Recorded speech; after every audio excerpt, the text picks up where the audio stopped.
प्रेम प्रसंग विवाह करना फ्लिपकार्ट डिलीवरी बॉय को पड़ा महंगा। गला रेत हत्या कर शव को फेंका बहियार में। हबीबपुर थाना क्षेत्र के भैरवपुर में एक युवक को प्रेम प्रसंग विवाह करना महंगा पड़ गया। दरअसल मृतक की मां के कथनानुसार शादी के बाद मृतक की पत्नी जमीन में हिस्सा मांग रही थी, जिसको लेकर अक्सर घर में विवाद होता था। मृतक की मां ने बताया कि मेरे बेटे ने प्रेम विवाह किया था, जिसको लेकर मृतक की पत्नी आए दिन घर में जमीन को लेकर विवाद करती रहती थी। न देने पर कई बार जान से मारने का भी प्रयास किया गया था। हालांकि मृतक की पत्नी पर मृतक की मां आरोप लगा रही है कि जमीन न देने को लेकर उसके बेटे की हत्या बहू के भाई ने कर दी। ये घटना सुबह तकरीबन 7 से 8 के बीच की है। इधर घटना की सूचना मिलने पर परिजन घटनास्थल पर पहुंचे और दहाड़ मार कर रोने लगे। बताया जा रहा है कि पहले किसी ने फोन कर उसे घर से बुलाया और उनको सुनसान बहियार में बेरहमी तरीके से पीटकर पहले उसे घायल किया, फिर गला रेत कर हाथ पैर भी धारदार हथियार से काट दिया, जिससे कि उनकी घटनास्थल पर ही मौत हो गई। ग्रामीणों ने जब बहियार में लहूलुहान शव को देखा तो इनकी सूचना परिजनों को दी। परिजन घटनास्थल पर पहुंचे और इनकी सूचना पुलिस को दी। मौके पर पहुंची पुलिस मामले की छानबीन में जुट गई है। हबीबपुर थानाध्यक्ष संजय कुमार सत्यार्थी अपने दल वालों के साथ घटनास्थल पर पहुंचे और मृतक के पास से एक मोबाइल भी बरामद किया गया। उम्मीद जताई जा रही है कि इस मोबाइल के जरिए इस केस का खुलासा हो पाएगा। कयास लगाया जा रहा है कि उनकी हत्या एक बगीचे में कर शव को बाहर फेंक दिया गया। जिस जगह हत्या हुई उस जगह पुलिस ने 2 जोड़ी चप्पल भी बरामद की। घटनास्थल पर सिटी एएसपी शुभम आर्य ने भी पहुंचकर घटनास्थल का मुआयना किया और कहा कि जल्द अपराधियों को पकड़ा जाएगा। मृतक युवक की पहचान रंजीत यादव के 32 वर्षीय पुत्र अजीत कुमार यादव के रूप में हुई। ये फ्लिपकार्ट कंपनी में डिलीवरी बॉय का काम करता था।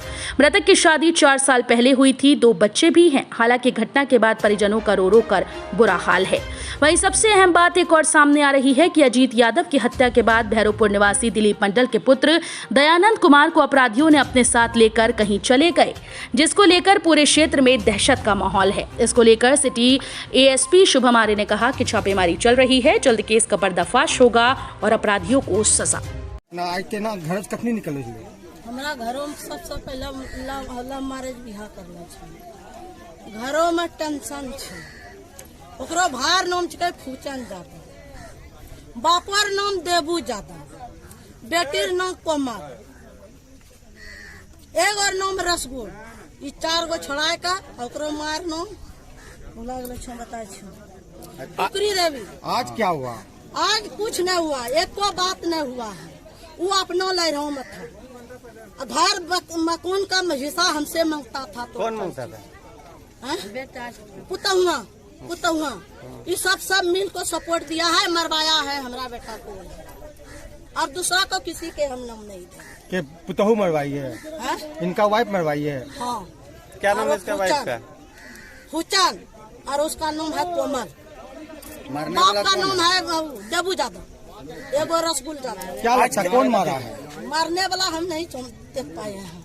खाना वहाँ परोसा है, कोरियन में काम करके आया, तुरंत फोन करके बुलाया। हम फोन नहीं जानते हैं बाबू, तो हम क्या बोलेंगे? और किसी से झगड़ा है, न चोर न लुक्कर न छीन न चोर, किसी के हमारे बेटा नहीं करता। क्या करता था ये? ऑनलाइन जो खाना और कपड़ा पहुँचाता है, और कुछ नहीं। अभी चलिए घर पर चेक करिए। किसी से दुश्मनी भी था? हाँ, इसी से, और किसी से नहीं। किससे दुश्मनी था? पुतहू से। किस बात को लेकर दुश्मनी था? नहीं, तो जो लव मैरिज गुम में किया है फूचन यादव रो बहन से, रोज हमसे टेंशन करता है। घर से कब निकला था? मुश्किल से 5 मिनट। क्या करके निकला? वहाँ से आया खाना पर कोरियर से आया, कोरियर से लेकर आया है। धरा फोन किया कि नहीं किया, हमने जानते बच्चे लेके वो आया नहीं, इधर कभी वो नहीं आएगा, कभी भी नहीं। घर में आप लोग को कुछ कहा करके निकला? ना, एक बात नहीं, एक बात नहीं। क्या नाम है आपका? हमरा मीरा देवी। कितना साल का बच्चा है इनको? बच्चा एगो 2 साल का, एगो अभी 20 दिन हुआ है। शादी कितना साल हुआ? 3 साल 4 साल हुआ। मृतक का कौन है? मृतक का कौन है? 3 साल। ठीक है। अभी ऐसे लगभग 7 साढ़े 8 बजे एक जो पीड़ित है, इसमें इनका नाम अजीत यादव बताया जा रहा है। ये अपने घर से निकले थे, अपने बच्चे को लेके साथ में निकले थे। पेशे से ये डिलीवरी बॉय का काम करते हैं। ये जब निकले थे तो अपने बच्चे के साथ घुमाने उसे लेके निकले थे। अब इसके बाद में ये एक आम के बगीचा में इनकी बॉडी पाई गई है। इसमें काफ़ी धारदार हथियार के ऐसे मतलब उनके आघात किए गए हैं, उसके लक्षण मिले हैं। अभी जो भी अभियुक्त है उनकी शिनाख्त जारी है। सर दुश्मनी का कुछ बात भी आ रहा है क्या सर कुछ? अभी उस पर हम सब चीज़ों पे जांच कर रहे हैं, जैसे कुछ आएगा तो बताएंगे। दयानंद लड़का गायब है, हो सकता है वो सत्यसंदीद हो, उसको लेके चला गया। हाँ, उस पर हम जांच कर रहे हैं। जो दयानंद के नाम बात आई है वो यहाँ पे आसपास में काम करते थे, फूल तोड़ने का काम करते थे, तो उनकी वो बात क्या जानते हैं, तो उसके बारे में हम जांच करेंगे। Thank you.